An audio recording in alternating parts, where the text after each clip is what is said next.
헬로 에브리원, 안녕하세요. 월스트리트 파인더 김석환입니다. 벌써 4월이 끝나가고요. 5월입니다.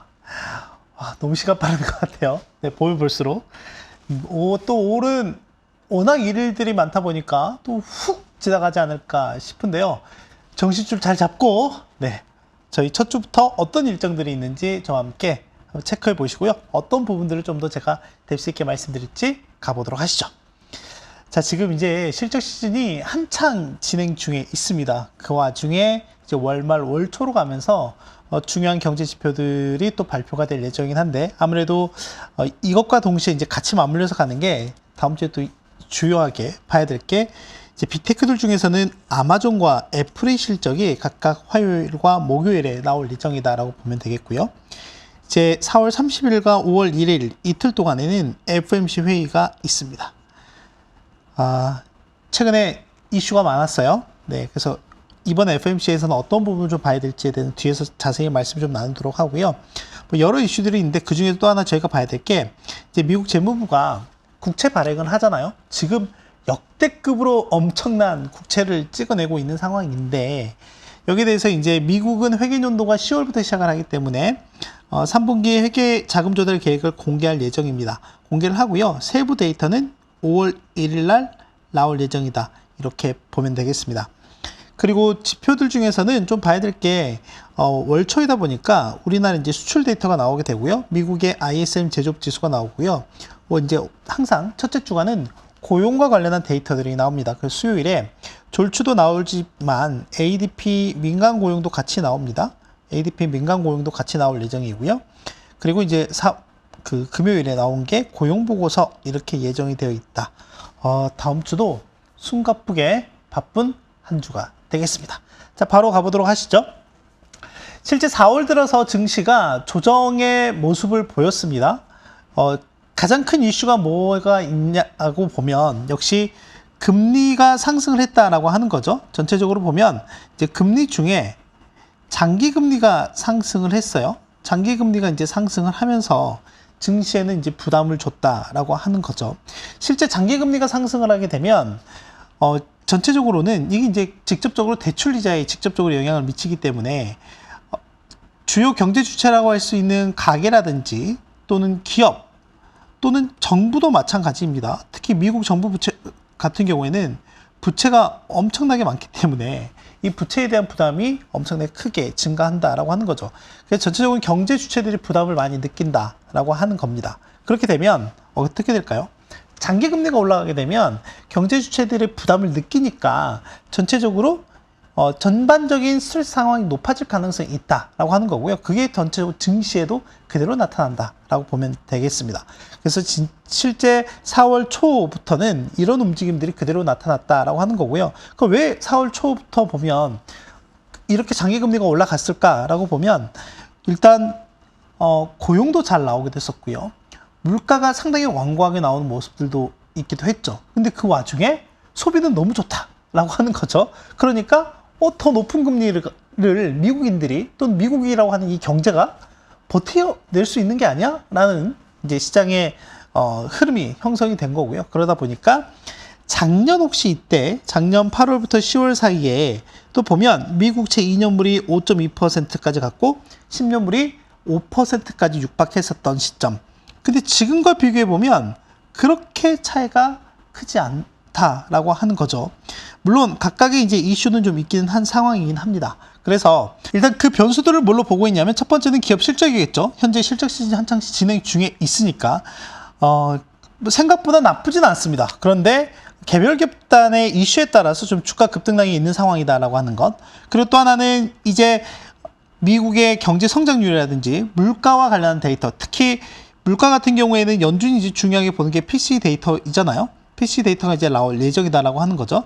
이제 이 방송이 올라간, 이 자료가 올라간 시점에 나올 예정입니다. 그래서 혹시나 PCE 데이터가 시장이 예상한 것보다 훨씬 더 하회하는 모습, 그러니까 인플레가 디스인플레 기조가 더 완연하게 두드러지는 모습이 나오게 된다고 하면 이건 시장의 호재입니다. 그런데 이전에 나왔던 것처럼 상당히 완고하게 나온다, 또는 시장 예상보다 더 높게 나온다라고 하면 이거는 지금 말씀드린 이 금리를 계속해서 끌어올리는 요인이 될 가능성이 높다라고 하는 거죠. 그리고 중동의 지정학적 이슈인데 이거는 지금 이란이 이스라엘을 일단은 주고받는 식으로 끝난 상황이긴 하지만 지금 중동 같은 경우에는 6월절이라고 하는 이벤트가 있거든요. 이 6월절이라고 하는 이벤트가 4월 30일 날 끝날 예정입니다.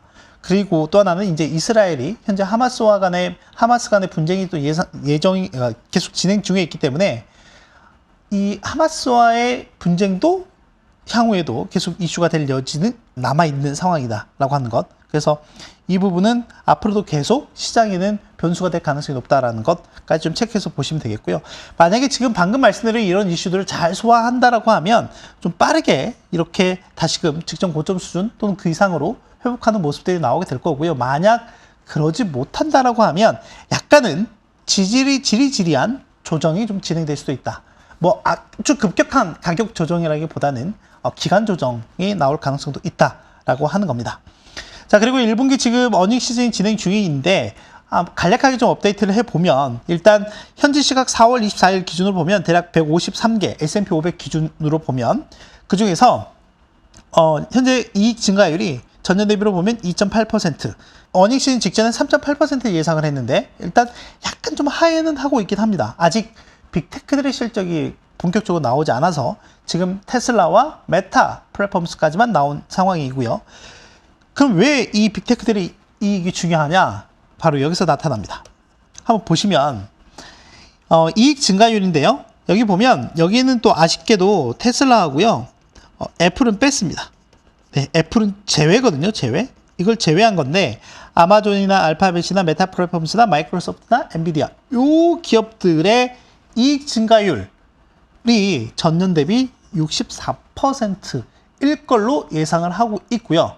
그럼 나머지 495개의 기업들은 전년 대비 6% 감소할 걸로 예상이 됩니다. 너무 극과 극의 모습을 보이고 있는 상황이죠. 그래서 일단 여기에 있는 주요 기업들의 실적 발표가 마무리돼야 아마 또 이 시장 예상치를 훌쩍 뛰어넘는 증가율이 나올 가능성이 높다라고 하는 거고요. 다만 현재까지 초반으로 보면 이 서프라이즈 비율 자체는 지난 5년 평균 대비 높은 수준을 유지하고 있다라고 보면 되겠습니다.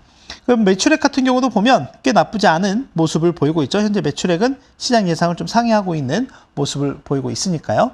서프라이즈 비율도 여전히 직전 분기보다는 상당히 양호한 모습을 보이고 있다 정도로 정리가 가능할 것 같습니다. 그 또 하나는 앞서 보셨던 이 빅5 여기서 테슬라하고 애플은 제외입니다. 근데 이제 최근에 UBS에서도 이런 얘기를 하긴 했는데 뭐냐면 지금 1분기가 64% 전년 대비 증가율을 보일 걸로 예상이 되는데 앞으로 분기를 거듭하면 거듭할수록 이 기업들의 이익 모멘텀이 다소 둔화된다라고 하는 거죠. 물론 시장 평균 대비로 보면 상당히 높은 증가율을 보일 걸로 예상은 하고 있지만 과거 4개 분기 또는 6개 분기 동안 보여줬던 그런 이익 증가율 퍼포먼스만큼은 아닐 거다라고 하는 거죠. 그래서 이런 부분도 보면 어떻게 보면 최근 4월 들어서 어닝 시즌 직전에 주가 조정의 한 차례의 빌미가 되기도 했던 사항이다라고 보면 되겠고요. 다만 나머지 기업들 같은 경우에는 향후에 이제 분기를 거듭하면 거듭할수록 이익 증가율 폭이 더 커질 걸로 보고 있는 상황이죠. 자, 그렇다고 하면 우리가 이제까지 계속 이제 이야기가 되고 있는 게 뭐냐면 그동안 이 쏠림에 대한 부분이었는데 이 쏠림이라고 하는 게 이제 완화가 되면서 그러면 증시가 좀 더 광범위한 모습에서 상승을 할 수 있는 그런 기제가 되는지는 앞으로 좀 지켜봐야 할 포인트이지 않나라고 생각을 하고 있습니다. 자, 그리고 또 하나는 이제 미국 경기의 모멘텀도 한번 봐야 됩니다. 지금 이제 1분기 GDP 성장률이 오늘 밤 이제 목요일 밤 현지 시각으로 나올 예정인데 현재 시장에서는 2.4% 예상을 하고 있습니다. 근데 어제 발표된 애틀란타 연은의 GDP 나우 1분기 추정치는 2.7%예요. 그러니까 여전히 추세 이상의 잠재 성장률 이상의 성장세를 보이고 있다라고 하는 거고요. 이거만큼은 그러니까 미국 경제에 어떻게 보면 펀더멘털이 상당히 좋다라고도 볼 수가 있겠죠. 자, 그런데 이제 우리가 이걸 보통 제조업과 서비스업 이렇게 좀 나눠서 본다라고 하는 거죠. 그랬을 때 일단 S&P 글로벌에서 발표한 미국의 제조업과 서비스업 경기는 모두 둔화하는 모습을 좀 보이고 있는 상황이에요. 자, 보면 지금 이 왼쪽에 있는 그래프 같은 경우가 제조업인데요. 제조업 같은 경우에는 유로존도 같이 동반해서 하락을 하고 있는 모습을 보이고 있지만 지금 미국이나 유로존 모두 이제 4개월 내 최저치를 기록을 하고 있는 상황이고요. 서비스업 같은 경우도 보면 유로존과 미국 간의 흐름이 완전히 디커플링 되는 모습을 보이고 있어요. 보시면 유로존은 상당히 좋아지는 모습을 보이고 있는 반면에 미국은 5개월 연내 최저, 그러니까 5개월 연속 둔화되는 모습을 보이고 있는 상황이다라고 하는 거죠. 특히 고용 중에서 뭐 경제 전체에서도 서비스업이 중요하긴 하지만 고용에서도 서비스업이 꽤 큰 영향력을 갖고 있는데 그 중에서 이 고용과 관련한 데이터 같은 경우에는 2009년이면 언제냐면 글로벌 금융위기 당시잖아요. 글로벌 금융위기 당시 이후에 가장 최저 수준까지 내려와 있는 상황이다라고 하는 거죠. 그러니까 여기서 보면 저희가 약간 이 고용 시장에 대한 부분도 한번 고민을 해봐야 되는 부분이고요. 뒤에 이 고용과 관련한 얘기를 오늘 좀 더 가져왔습니다. 또 하나는 앞서 미국의 국채 발행 계획을 공개할 예정이다라고 말씀을 좀 드렸는데 일단 3분기 같은 경우는 직전보다는 좀 둔화할 걸로, 그러니까 많이 좀 국채 발행 규모가 작아질 걸로 예상을 하고 있는 상황이거든요. 근데 어떻게 나올지는 좀 봐야 될 것 같습니다. 자, 그런데 한번 보시면 지금 4월 달 들어서 아주 장기 물량, 20년, 30년 물량 이것들 말고요. 요 밑에 그러니까 10년, 7년, 5년, 3년, 2년 물 같은 경우는 보면 다 어떻게 됐죠? 직전보다 발행 물량이 엄청나게 늘었습니다. 엄청나게. 아까 그 4월 들어서 금리가 올라가고 있습니다라고 이제 말씀드렸던 부분도 보면 어떻게 보면 이제 수요와 공급의 요인으로 저희가 좀 봐야 될 것 같긴 합니다. 수요와 공급의 요인으로 봐야 될 것 같은데 일단 수요 같은 경우에는 아까 말씀드렸던 것처럼 경제라고 하는 부분이 이제 너무 좋다라고 하는 거죠. 근데 이제 공급 측면에서 보면 국채 발행 규모가 많이 늘어났구나라고 하는 걸로 볼 수도 있을 것 같아요. 그래서 이제 이런 부분들이 어떻게 보면 이번 달 들어서 국채금리 상승을 좀 더 자극시킨 요인이다라고 볼 수 있겠는데 일단 이런 부분들이 이제 다음 분기에는 이제 어떻게 바뀔지 이 발행 계획 내용을 좀 눈여겨서 볼 필요가 있을 것 같다라고 하는 거고요. 이전에 밝혔던 것보다 좀 더 발행 물량이 늘어나게 된다고 하면 아까 말씀드렸던 것처럼 공급이 늘어나니까 이건 금리 상승 압력으로 작용할 수 있습니다. 그래서 그런 부분들을 저희가 다음 주에 체크를 같이 해봐야 될 것 같습니다. 또 하나는 자 이제 FOMC 회의가 있을 예정입니다. FOMC 회의가 4월 30일과 5월 1일 있을 예정인데 최근에 파월 의장의 발언 논조의 변화가 좀 발생하긴 했었어요. 뭐냐면 지난 3월 FOMC 때만 하더라도 1월달, 2월달 데이터, 그러니까 물가 데이터에 그렇게 과잉 반응하지 않겠다라고 했는데 4월 첫째 주였나요? 이제 그때 나와서 했던 얘기는 뭐냐면 물가가 진정, 완화되어 있는 데 있어서 더 큰 확신을 갖기 위해서는 더 오랜 시간이 필요할 것 같다라고 얘기한 거죠. 그러니까 이때도 이제 시장이 좀 깜짝 놀란 거죠. 뭐냐면 시장은 그동안 그래도 한 6월, 7월 정도에는 금리 인하할 걸로 예상을 했는데 이제 그 기대감이 더 뒤로 후퇴하게 된 거죠. 자, 지금 나타낸 그림은 뭐냐면 자, 지금 왼쪽에 있는 거는 미국입니다. 그리고 여기 오른쪽은 ECB, 그러니까 유로존이라고 보면 될 것 같은데 여기에서 미국의 연준과 유로존 ECB 간의 정책 차별화가 여기서 나타나고 있다라고 하는 거죠. 지금 보시면 유로존 같은 경우에는 일단 본격적으로 6월부터 금리 인하에 들어가서 연내에 대략 70bp 정도, 그러니까 한 달 전이든 현재든 그렇게 큰 차이는 없는 상황이다라고 보면 될 것 같고요. 다만 미국 같은 경우에는 어떠냐면 지난 한 달 전에는 그래도 연내에 80bp 정도면 3번 정도의 기준금리 인하 기대감이 있었습니다. 그런데 지금은 어떻죠? 42bp 정도면 1.5회예요. 횟수로 따지면. 그러면 어떻게 보면 2번 미만의 기준금리 인하를 반영을 하고 있는 상황이다라고 하는 거죠. 연초에는 이게 얼마였다고요? 이게 마이너스 150bp 정도 됐다라고 하는 거죠. 이게 지금 계속 이렇게 가고 있는 상황입니다. 왜 그러냐고요? 성장률도 잘 나오고 고용도 좋고 그리고 물가는 상당히 좀 완고하니까 이런 흐름들이 현재 나오고 있고 시장은 이렇게 반영을 좀 하고 있는 상황이다라고 하는 거죠. 그래서 이번 FOMC에서 이런 부분들이 좀 더 명확한 메시지로 나오게 되면 물론 시장이 좀 선반영한 부분이 있긴 하지만 그런 메시지에 따라서 시장은 좀 출렁거릴 가능성이 있다라고 하는 거고요. 또 하나는 기존에 계속 얘기했던 게 어찌됐건 양적 긴축을 축소한다라고 하는 거거든요. 양적 긴축에 대한 향후의 계획들이 좀 나올 가능성이 높다라고 하는 것도 이번 FMC에서 저희가 좀 눈여겨봐야 할 포인트 중에 하나입니다. 그래서 이 두 가지 정도를 눈여겨볼 필요가 있겠습니다.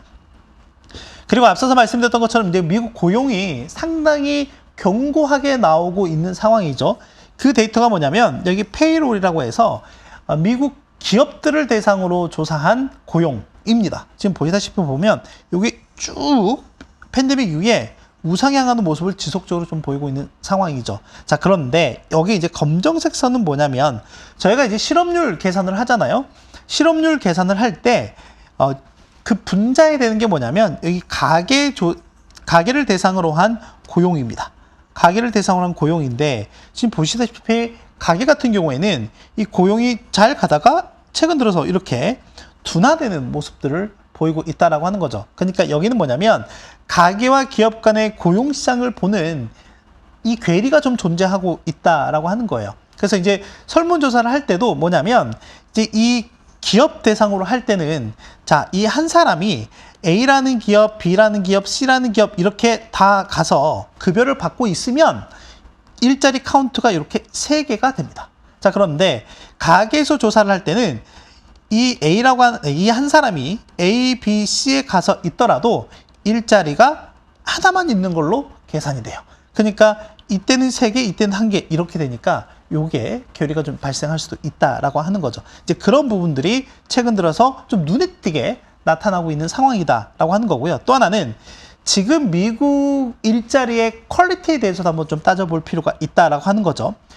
그 중에 이슈가 되고 있는 게 이민입니다. 아마 많이 들어보셨을 것 같고요. 이민이고요. 이 이민과 관련해서 올해 이제 어찌됐건 11월에 대선이 있기 때문에 대선의 가장 큰 이슈 중에 하나이다라고 하는 거죠. 이제 4년 전 바이든과 트럼프 간의 다시 재대결 양상이기 때문에 그런 관점에서 보면 바이든 대통령 현 행정부 같은 경우에는 아무래도 이민에 대해서 상당히 좀 포괄적으로 수용해주는 편이고요. 반면에 트럼프 현재 공화당 후보 같은 경우에는 이 이민에 대해서 상당히 강경한 정책들을 펼쳤기 때문에 이게 이 대선에서도 큰 이슈가 좀 되고 있는 상황이고 또 하나는 고용시장에서도 꽤 큰 이슈가 되고 있는 상황입니다. 뭐냐면 이 네이티브라고 하는 건 이제 미국 내에 있는 사람들이고 이제 포리너 같은 경우 이제 여기에는 모든 외국인이긴 하지만 여기에는 이민자도 그렇고요. 다 이제 포함이 되는 상황이다라고 보면 될 것 같은데 보시다시피 최근에 이 외국인들의 일자리가 급수적으로 늘어나는 모습을 보이고 있고요. 또 하나는 미국 내 미국인들의 일자리가 감소하는 이런 모습이 좀 나타나고 있죠. 물론 절대적인 수치상에서 보면 큰 차이는 있기는 합니다. 큰 차이는 있긴 한데 일자리의 그 월간 변동만 좀 놓고 보면 외국인 중심으로 한 일자리가 크게 늘어나는 모습들이 나타나고 있는 상황이다라고 하는 거고 아까 일자리의 질과 관련해서도 보면 이게 우리가 정규직이냐 아니면 아르바이트와 같은 파트타임이냐 라고 봤을 때 최근에 보면 정규직은 이렇게 감소하는 모습이 아주 드라마틱하게 나오고 있고요. 오히려 이렇게 비정규직과 같은 파트타임이 크게 늘어나고 있는 모습이 나타나고 있는 상황이다 라고 하는 거죠. 그러니까 어떻게 보면 일자리의 질은 좀 떨어지고 있는 상황이다 라고 하는 겁니다. 또 하나는 지금 미국 같은 경우도 보면 임금 상승률이 4% 초반을 유지하고 있는 상황인데 그러니까 민간단에서 이제 조사하고 있는 내용들을 좀 따져보면 꽤 높은 임금 상승률을 요구하기도 하고 받고 있는 상황이기도 합니다. 이제 그런 데이터가 최근에 뉴욕연은에서 한 노동시장 서베이에서도 좀 나오고 있는 상황인데 지금 보면 자 앞으로 4개월 동안에 만약에 이직 제한을 받는다고 했을 때 얼마만큼의 연봉을 받고 싶습니까? 라고 이렇게 질문했을 때 보면 현재 수치가 81,000달러입니다. 지난해 그 3분기에도 사상 최고치였는데 약간 좀 둔화됐다가 지금 현재 시점에서 81,000달러니까 지금 2013년부터 이 데이터가 나온 이후에 가장 높은 수준을 기록하고 있는 상황이거든요. 반면에 이제 최근 4개월 동안에 제한받은 연봉은 소폭 이렇게 줄어드는 모습을 좀 보이고 있는 상황입니다. 뭐 이걸 좀 놓고 본다라고 하면 약간 노동시장 내에서의 이직자 간의 임금 상승률이 조금 둔화되고 있는 모습을 보이고 있다라고 하는 거죠. 다만 기본적인 인플레를 반영했을 때 향후 4개월 동안 받을 수 있는 예상 연봉은 이렇게 또 높아지면서 올타임 하이를 기록하고 있다라고 하는 거죠. 그러니까 앞으로 더 받을 거에 대해서는 상당히 좀 높은 기대감을 갖고 있는 상황이죠. 그러면 이제 그런 노동시장의 수요와 공급이 원활한 상황인 거냐라고 봤을 때 앞으로 실직을 할 가능성을 놓고 보면 팬데믹 이후에 가장 높은 수준까지 올라와 있는 상황이다라고 하는 거고요. 또 하나는 실직을 당했을 때 일자리를 구할 확률이 어떻게 될 것 같냐라고 했을 때는 이전에는 이렇게 일자리를 구할 확률이 꽤 높게 올라갔었는데 지금은 다시금 팬데믹 이후에 가장 낮은 수준까지 내려와 있는 상황입니다. 그러니까 만약에 실직 당할 가능성도 높고 실직 당한다 하더라도 다시금 일자리를 구할 수 있는 확률 자체도 많이 낮아져 있는 상황이다 라고 하는 거죠. 그러니까 어떻게 보면 향후에 노동시장이 조금 더 빡빡해질 수도 있겠구나라고 하는 걸 나타내는 하나의 지표다라고 볼 수가 있겠습니다. 자, 그래서 노동시장까지 이제 말씀을 좀 드렸고요. 그런 측면에서 보면 일단 미국 고용 같은 경우에도 겉으로는 상당히 강한 모습을 보이고 있지만 분명히 약한 고리는 존재한다라고 하는 거죠. 그래서 간략하게 정리해 보면 일단 그런 부분들, 그러니까 미국 고용 시장의 이 약한 고리에 좀 주목을 해서 볼 필요는 있을 것 같다라고 말씀을 좀 드릴 수 있을 것 같고요. 다음 주에 있을 FMC 회의에서는 기조 변화에 좀 주목해 볼 필요가 있겠습니다. 그래서 금요일에 나오긴 하겠지만 이 PC 물가에 따라서 시장의 반응도 좀 달라질 가능성이 있고요. 또 다음 주 FMC 회의에서 위원들의 발언 강도나 내용도 달라질 가능성이 있겠습니다. 현재 어닝 시즌이 한창 이제 진행 중이긴 한데 테슬라 같은 경우에는 쇼크를 기록했지만 주가가 시간에서 큰 폭으로 올랐고요. 메타 플랫폼스 같은 경우에는 서프라이즈 기록했지만 또 시간 내에서 급락하는 이런 개별 기업들의 이슈에 따라서 차별화된 주가의 움직임이 현재 나타나고 있는 상황이다. 그에 따라서 시장도 영향을 받고 있는 상황이다. 라는 것까지 정리하면 될 것 같고요. 다음 주에 굵직한 이슈들이 많기 때문에 일정들까지 같이 잘 챙겨서 보시면 좋겠습니다. 네, 오늘도 힘차게 달려왔는데요. 다음 한 주는 정말 숨가쁠 것 같습니다. 다음 한 주도 잘 보내시고요. 그럼 저는 다음 주에 뵙겠습니다. 안녕.